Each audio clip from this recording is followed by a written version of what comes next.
भारत के नए उपराष्ट्रपति चुने गए हैं सीपी राधाकृष्णन, जो एनडीए के उम्मीदवार थे।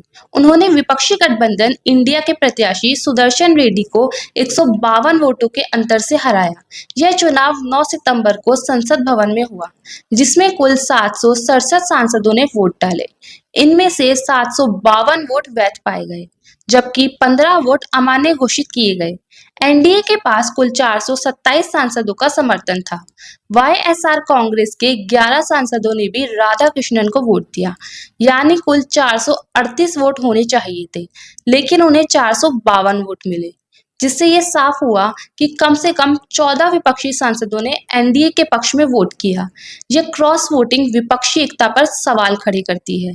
सीपी राधाकृष्णन तमिलनाडु से आते हैं और भाजपा ने उन्हें उपराष्ट्रपति बनाकर दक्षिण भारत में अपनी पकड़ मजबूत करने की रणनीति अपनाई है।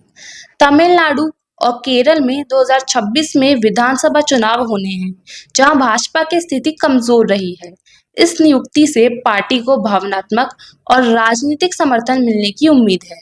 प्रधानमंत्री नरेंद्र मोदी ने सोशल मीडिया पर लिखा, राधाकृष्णन जी का जीवन समाज सेवा और वंचितों को सशक्त करने के लिए समर्पित रहा है।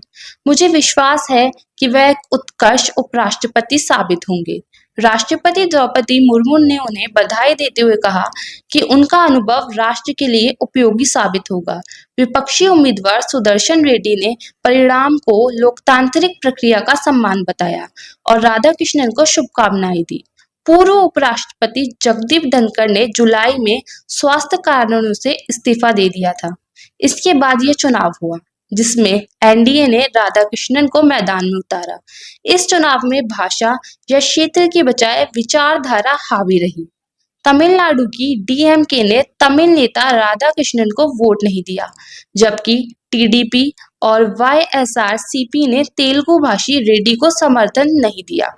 यह दिखाता है कि राजनीतिक ब्लॉक विचारधारा के आधार पर वोट कर रहे हैं। सीपी राधाकृष्णन की जीत सिर्फ एक चुनावी जीत नहीं, बल्कि भाजपा की राजनीतिक सोच का हिस्सा है। दक्षिण भारत में पार्टी की पकड़ मजबूत करने, विपक्षी एकता को चुनौती देने और विचारधारा आधारित राजनीति